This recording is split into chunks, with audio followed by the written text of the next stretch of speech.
Alright, good day mga lods. So, naalala nyo ba yung kinabit kong 36mm na throttle body ko na 4S1M? Last year, mga December ko yata yung kinabit bago magpasko or bago magbagong taon. Mga ganun. Yan, so sinadya kong hindi yun linisin for 1 year. Open airbox ako. Ilang buwan din siyang naka mushroom filter. Tapos nitong mga nakaraang buwan, inopen ko na talaga siya. Totally open throttle body na talaga siya. Ayan, so since 1 year na siya na naka-install sa akin na walang linis-linis, experiment ko lang tumalad sa wag nyo nang gagayahin. Kailangan nyo linisin yung mga throttle body nyo, lalo na kung gamit na gamit yung motor ninyo, kung naka open airbox kayo or naka mushroom lang. Mas lalo na kung kayo ay naka open throttle body talaga, as in walang filter, mas maigi kung linisin nyo ng mga kahit every 3 months or every 3,000 km. Ako experiment ko lang to kasi hindi masyadong gamit yung motor ko. Tumatakbo lang siya everyday ng 5 to 10 kilometers lang. So, hindi siya ganong gamit. Minsan wala pa, hindi siya nagagamit, lalo na pagka weekend kasi panghatid sundo ko lang siya. Minsan hindi ko siya nagagamit pag walang pasok. Ganun lang, palengke bahay,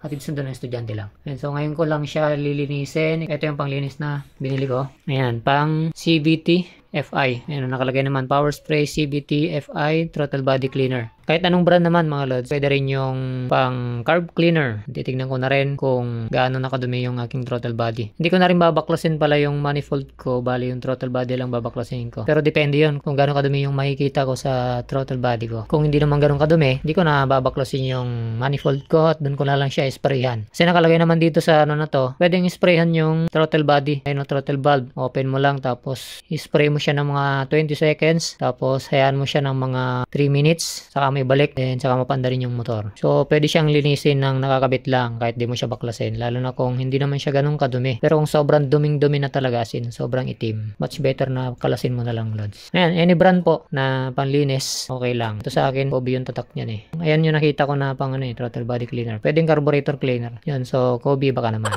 Okay, tingnan natin yung motor natin.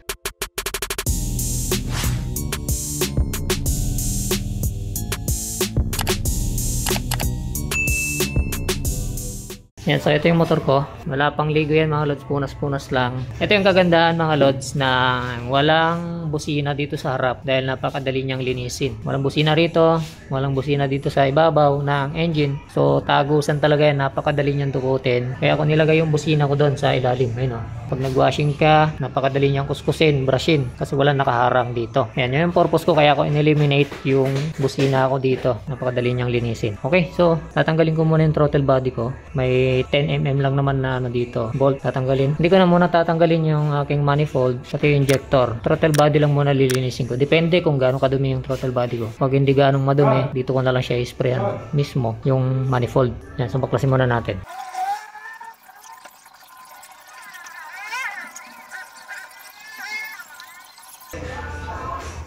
Okay, so ito na yung aking throttle body.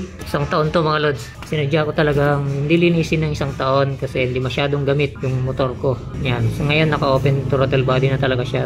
May screen lang dito na stainless screen para di mapasukan ng malalaking particles. Tingnan natin. Ayan siya mga lods. Premium ang gamit kong gasolina. Tingnan nyo. Hindi siya masyadong madumi mga lods. 1 taon ko siyang hindi nilinis. Silipin naman natin yung ating manifold.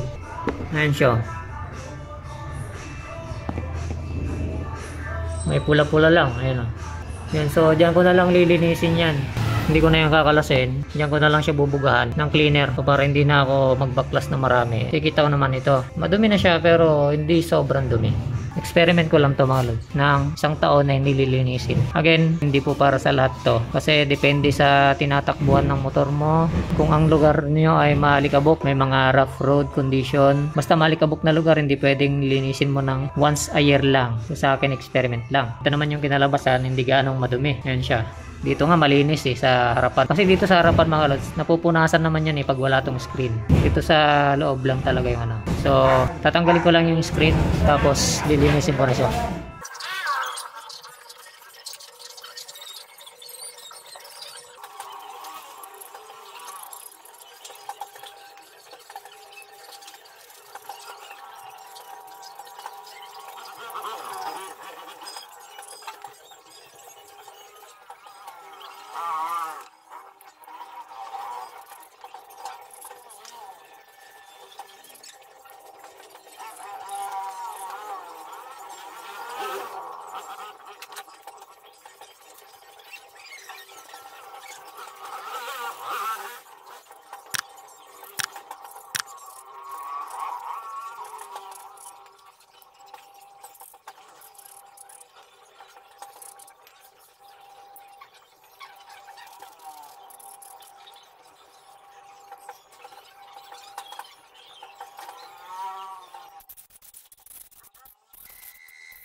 Ayan, so since nalinis ko na to, kasama tong ano niya, idle screw. Pabalik na natin.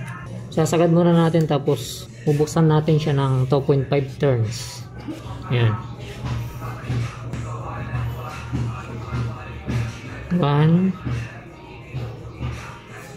2.5. Ayan siya. Then okay na tayo dito sa throttle body. I-sprayin ko na lang din yung manifold. Doon na lang mismo, hindi ko na babaklasin.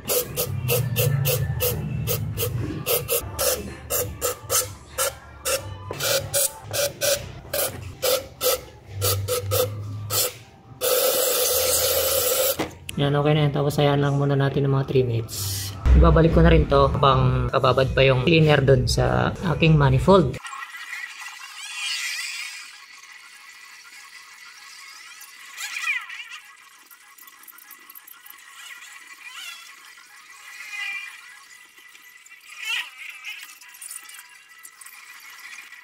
Ngayon naman mga lods, paanda rin natin. Siya pala mga lods na, kapag nagbubuga tayo ng cleaner dyan sa may manifold, papunta sa intake, yung mga dumi dyan, maaaring pumasok dun sa ating combustion chamber. Maaaring sa unang andar natin, hindi agad-agad aandar yan. Tested ko na rin, makakaranas ka ng panandaliang loss compression kasi yung mga dumi nga nandun pa. Maaaring kumalang yon, yung carbon deposit. Maaaring kumalang doon, tapos magkakaroon siya ng konting loss compression. Ang ginagawa ko lang doon mga lods, bali, kinikik ko lang siya ng kinikik hanggang sa magkaroon siya ulit ng compression. Ngayon, kung ayaw nyo ng ganong senaryo, tatanggalin nyo pati yung manifold para sa labas nyo na lang siya lilinisin. So hindi nyo siya papadaanin hanggang sa may intake, hanggang sa may combustion. Pag ganun kasi, baka isipin nyo sira yung motor nyo. Malaki kasi yung chance na maglo-loss comp siya kapag ganito yung process na ginawa nyo paglilinis. Pero hindi naman sira talaga yun. Kumbaga may dumi lang talaga na kailangan nyo ilabas mula dun sa combustion chamber. Pagka ganun nangyari mga lods, i-kick nyo lang siya ng i-kick nang hindi pa nakasusi. So pag malambot pa rin, kick mo lang ng i-kick habang hindi pa nakasusi. Antayin mong medyo tumigas. Pag tumigas na, saka mo susian. Doon siya pandarin.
Okay. Yun. So, ganun yung process na ginagawa ko minsan sa paglilinis ng throttle body. So, dyan ko na mismo binubugahan yung aking manifold kung hindi ganun kadumi. Ulitin ko pag ganito yung ginawa nyo, makakaranas kayo ng loss comp. Sa una lang, hindi naman siya magtatagal kasi ikikik mo lang siya na ikikik habang hindi nakasusi para mailabas niya yung dumi. Para matanggal din, pati yung in-spray mong chemical para matanggal niya, mapunta dun sa exhaust. Makakaranas ka ng paglambot niya ng kick loss comp. Kumbaga, tuloy mo lang, kick mo lang hanggang sa tumigas siya ulit. Tapos yan, naandar na ulit yan. Kung sinisipag ka naman, tanggalin mo lahat. Ito, marami kang tatanggalin dyan. Sa akin, yun ang pinakamadali na paglilinis. Matipid pa sa oras, tsaka sa pagod. Para lang yun mga lods sa hindi ganun kadumi. Kasi kung sobrang dumi na, as in napakaitim na, much better kung tanggalin mo yan. Kasi alangan namang hayaan mong yung napakaitim doon pupunta pa sa loob ng combustion chamber mo. Siyempre hindi mo hayaan yun. Sa akin kasi hindi ganun kadumi, kaya okay lang. Right, nakapaglinis na rin pala ako ng spark plug kanina. Nilinis ko yan. So, goods na. Hanggang New Year na to. Napakalinis, di ba? 6 years old na motor. Napakalinis pa rin niya. Tignan. Yan, so hanggang dito na lang tong video na to mga lods. Kakarampot na tip para sa inyo. Sa mga nagmamadaling maglinis, kung hindi naman ganun kadumi, pwede nyo gayahin to. Pero kung yung sobrang dumi, hindi nyo gagayahin yun. Much better baklasin lahat. Yan, so hanggang dito na lang mga lods. Ride safe sa lahat. Peace.